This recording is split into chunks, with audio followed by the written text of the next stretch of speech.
Mardi 6 juillet 2021, mesdames et messieurs, bonjour. Il est 6h30 sur RTI 1 et c'est naturellement l'heure de vous informer.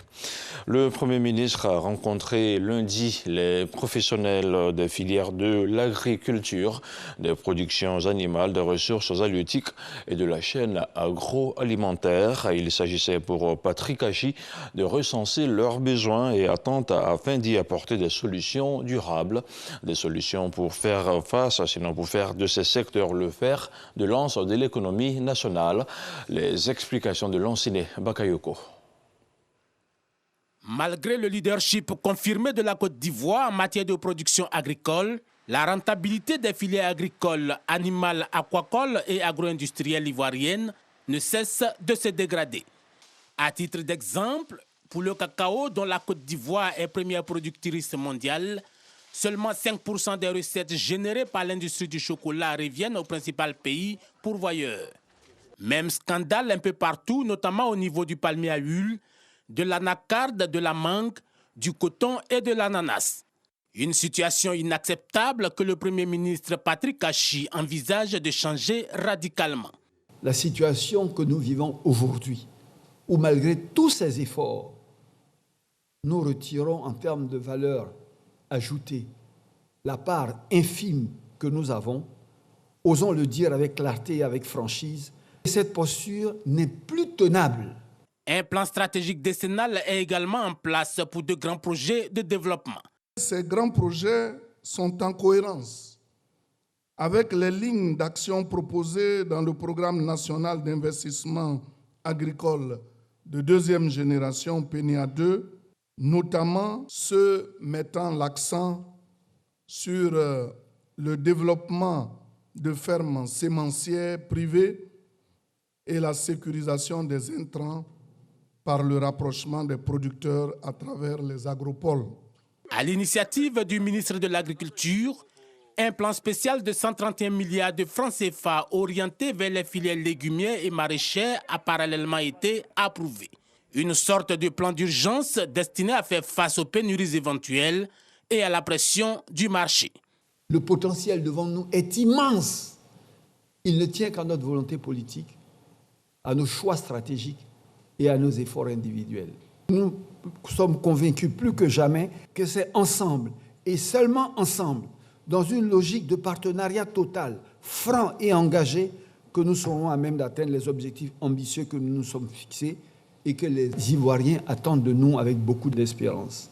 Selon Patrick Hachi, seule une approche intégrée combinant action publique et investissement privé permettra de donner des perspectives positives à l'agriculture ivoirienne.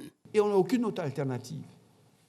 Le fer de lance de cette Côte d'Ivoire solidaire, où les paysans sont transformés en fermiers, où les producteurs sont transformés en transformateurs de première et de deuxième transformation, où effectivement on a des nationaux qui ont la capacité, en tant que champions nationaux, d'aller sur les marchés extérieurs et de se battre avec des produits de notre pays qui sont compétitifs et qui répondent aux normes. Je crois que c'est le combat que le président a confié à notre génération. À partir du 12 juillet prochain, des groupes de travail publics-privés vont être créés pour identifier les besoins de l'ensemble des filières agricoles. Le rôle de cette task force bipartite, mettre à la disposition du gouvernement au plus tard le 11 septembre une feuille de route qui dessinera les premiers projets pilotes attendus avant décembre 2021. Hier lundi, le Premier ministre Patrick Hachi a exhorté les Ivoiriens à transformer en rêve, sinon en réalité le rêve laissé par feu le Premier ministre Amadou Gon Coulibaly. C'était lors de la présentation du livre autobiographique Le cœur et l'esprit du défunt, publié à la veille du premier anniversaire de son décès. C'est un livre de 155 pages qui comprend 11 chapitres. Amadou Gon Coulibaly y raconte son enfance, son adolescence, son parcours universitaire en France et le début de sa carrière professionnelle. Il évoque aussi sa vision pour la Côte d'Ivoire et pour l'Afrique. Amadou Gon Coulibaly a été Premier ministre de Côte d'Ivoire du 10 janvier 2017 au 8 juillet 2020, date de son décès. Cette année, un peu plus de 312 000 candidats sont concernés par les épreuves du baccalauréat. C'est au lycée moderne d'Adiaké que la ministre de l'Éducation nationale et de l'alphabétisation a procédé au lancement officiel des épreuves. Au candidat Maria Tokone a recommandé du sérieux et un maximum de concentration pour obtenir de bons résultats. Franck Okwadio était notre envoyé spécial à Adiaké. Voici son reportage. À Diaké, dans le sud Komoui, nous sommes la veille du baccalauréat. Dans ce centre d'examen, déjà quelques élèves viennent identifier leur salle de composition. Une astuce que tous n'ont pas. Le lendemain, jour J, ce lundi 5 juillet, Arsène et ses amis se livrent au même exercice. Se rassurer et être prêt afin d'affronter la première épreuve, celle du français.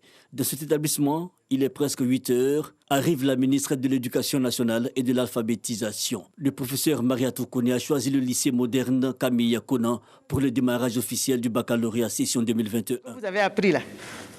Ce que vous savez faire, c'est ce qu'on va juger à travers cet examen. Notre baccalauréat doit être crédible à l'extérieur. Donc concentrez-vous, travaillez. L'examen débute donc. Les candidats disent être dans le bon état d'esprit. Nous constatons que les sujets sont abordables et nous pensons nous en sortir pendant ces épreuves. La préparation de l'examen s'est bien passée. Nous avons beaucoup fait des révisions et travaillé beaucoup sur le résumé. C'est pour cela que j'ai décidé de faire le résumé. Après Adiaké, cap sur Bonois. Ici, tout se passe bien. J'ai vu qu'on a ici un gros effectif, on a 782 candidats, donc 400 filles et 382 garçons. On a toutes les séries. J'ai choisi le commentaire composé parce que je me sens bien, j'arrive facilement à comprendre le texte. La ministre Maria Tokone, pour sa part, insiste sur l'engagement et l'excellence. Nous voulons juger la valeur intrinsèque de chaque candidat afin que le 27 juillet, ce soit des élèves méritants qui soient admis au baccalauréat. Nous avons mis face à leurs responsabilités afin que la conscience personnelle de chacun prévale au cours de ces examens. Une chose dont nous avons parlé, que chacun n'attende pas qu'il y ait des vidéosurveillances, qu'il y ait des méthodes ultra-modernes de lutte contre la tricherie. Il faut que chacun soit son gendarme. Que chacun sache que le travail qu'il fait, c'est pour soi. Et ceux qui les aident à la tricherie ne les aident pas du tout, ne leur font pas du bien. 312 771 candidats composent pour cette session 2021 du baccalauréat. 504 centres ont été retenus. Et les épreuves du baccalauréat se déroulent donc depuis hier lundi sur toute l'étendue du territoire national. Notre reporter Grace Kando a visité quelques centres d'examen dans le district d'Abidjan. Voici son constat. Lycée classique d'Abidjan, ce lundi, il est 7h25. À l'entrée de cet établissement, des candidats soumis aux règles de sécurité. La raison ? Ce jour marque le démarrage des épreuves écrites du baccalauréat session 2021. En attendant le début de la première épreuve, quelques réactions. On est en train de s'encourager. Bon. Chacun parle de ses expériences, puisqu'on vient de plusieurs écoles. On s'encourage pour le démarrage, pour oublier un peu le stress. Pour l'instant, j'essaie de me concentrer en priant, essayant de me rappeler toutes les notions que j'ai révisées. J'espère que tout va bien se passer. 8h25, le top départ est donné avec la composition française. Le petit retard est justifié par le fait que certains ne connaissent pas leur salle de classe et les enseignants qui doivent surveiller et venaient à compte-gouttes. Il fallait que le dernier enseignant soit dans la classe pour la surveillance. C'est ce qui a fait qu'on a eu ce petit retard. Mais je pense que pour la première journée, commencer à 8h25, ce n'est pas déjà un trop grand retard. Pour le moment, en tout cas, tout se passe bien. Nous n'avons pas eu assez de problèmes. Je trouve l'épreuve plutôt abordable. L'épreuve parle de la littérature. On peut espérer avoir une bonne note. Il faut se concentrer, rester positif, voilà. Et puis, le reste va venir parce que c'est un sujet qui est assez abordable, qui est assez simple. Parce que ce soit le commentaire composé, la dissertation ou le résumé, ce sont des thèmes qui ont été déjà vus en classe avec nos différents professeurs. Ici, au lycée classique d'Abidjan, ce sont au total 1549 candidats qui frappent aux portes des universités et grandes écoles. Après ce centre, Cap est mis sur l'EPP Emmanuel Dioulo dans la commune du Plateau, où composent 44 candidats non-voyants et malentendants. Ça se passe bien, c'est abordable, on comprend, on peut s'en sortir. Pour les non-voyants, voilà, ils travaillent en braille. Et puis après, il y a une équipe de décodeurs qui viennent décoder ce qu'ils ont fait. Et une fois que c'est décodé, on donne aux copistes, c'est-à-dire qu'ils mettent en ordre comme pour les autres candidats. Les malentendants, eux, ils composent comme tout le monde. Ce qu'on fait, tout simplement, on met un encadreur dans la salle pour qu'ils puissent écouter leurs préoccupations. En plus du français, pour cette journée, les candidats ont composé aussi en histoire-géo dans l'après-midi. Demain, ils affronteront l'épreuve de mathématiques.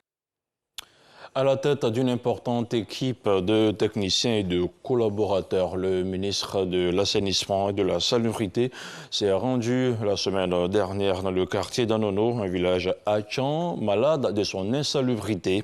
Bouaké Fofana a constaté l'absence d'ouvrages d'assainissement. Il a aussi évalué les attentes des populations et promis d'y trouver des solutions adéquates. On regarde le reportage de Jenna Toubé. Dans le voisinage des jolis immeubles de la Riviera Golf dans la commune de Cocody, à Nono. À l'origine, village Atchan et aujourd'hui cité dortoir, ce quartier à forte densité humaine contraste violemment avec son voisin par ses problèmes. Promiscuité, insalubrité, inexistence d'ouvrages d'assainissement, voirie désastreuse, invasion des zones non édificantes et faiblesse de l'offre de soins de santé. Une réalité drue et sèche que le ministre de la Salubrité et de l'Assainissement a découverte à l'invitation de la chefferie du village d'Anono. Aujourd'hui, il y a des dépôts d'ordures un peu partout. Le ramassage des ordures, ça ne vient pas comme la manière dont on a souhaité. Donc du coup, ça crée l'état d'ordures. Au niveau même du cadre de vie, c'est un peu difficile. Nous, on compte beaucoup sur l'État de Côte d'Ivoire, on compte beaucoup sur le gouvernement pour pouvoir nous aider véritablement à assainir le village. Au siège de la chefferie, les autorités coutumières exposent au ministre Bouaké Fofana les difficultés et obstacles à cause desquels Anono demeure dans l'incapacité à offrir à ses populations un environnement propre et sain et une bonne qualité de vie. Les premiers responsables des structures sous tutelle en charge de l'assainissement, de la salubrité, les opérateurs sont présents. Pour sa première visite à Anono en qualité de ministre de la Salubrité et de l'Assainissement, Bouaké Fofana réalise l'urgence à agir dans l'optique d'un cadre sain dans ce quartier pour le bien-être des populations. Si nous travaillons ensemble, à court terme, il y a des choses qui sont possibles. On peut débarrasser en tout cas à Anono de tous les dépôts sauvages aujourd'hui. Il y a des questions qui vont être traitées à moyen terme, notamment comment collecter les eaux, aussi bien les eaux de pluie que les eaux usées. L'ONAB va réfléchir à la question pour faire des propositions concrètes qu'on peut mettre en œuvre tout de suite. Anono est à l'abri des catastrophes imputables à la force des précipitations qui tombent sur Abidjan grâce aux travaux de renforcement des canalisations et de désensablement des ouvrages existants en aval du quartier. Selon Bouaké Fofana, ces travaux trouveront leur prolongement dans un plan d'urgence que prévoit le gouvernement pour l'ensemble des villages Atchan, absorbés aujourd'hui par la forte urbanisation que connaît la ville d'Abidjan. Au chapitre de l'actualité internationale, rebondissement dans l'affaire du journaliste malien Birama Touré, disparu il y a maintenant 5 ans. Un mandat d'arrêt international a été lancé hier lundi 5 juillet à la demande de Bamako contre Karim Keïta, ancien député et fils de l'ancien président malien Ibrahim Boubacar Keïta. Selon plusieurs sources, le journaliste Birama Touré aurait été assassiné. Karim Keïta, qui a toujours clamé son innocence, a été convoqué par la justice malienne il y a quelques années. Il avait alors évoqué son statut de député pour ne pas répondre à la convocation. C'était la première visite de Mahamat Idriss Déby à l'Élysée lundi. Le président du Conseil militaire de transition au Tchad et le président français se sont entretenus. Un communiqué conjoint a été publié après la rencontre. Plusieurs sujets chauds du moment ont été abordés entre Mahamat Idriss Déby et Emmanuel Macron. Les présidents ont souligné la nécessité de tout mettre en œuvre pour atteindre les objectifs d'une transition inclusive, apaisée et réussi. Ceci dans le cadre souhaité par l'Union africaine. Voilà, c'est tout pour ce 6h30. Merci de l'avoir suivi. Retrouvez à 13h Juliette Ouéa. L'information continue sur le www.rti.ci. Quant à moi, je vous dis à demain, 6h30.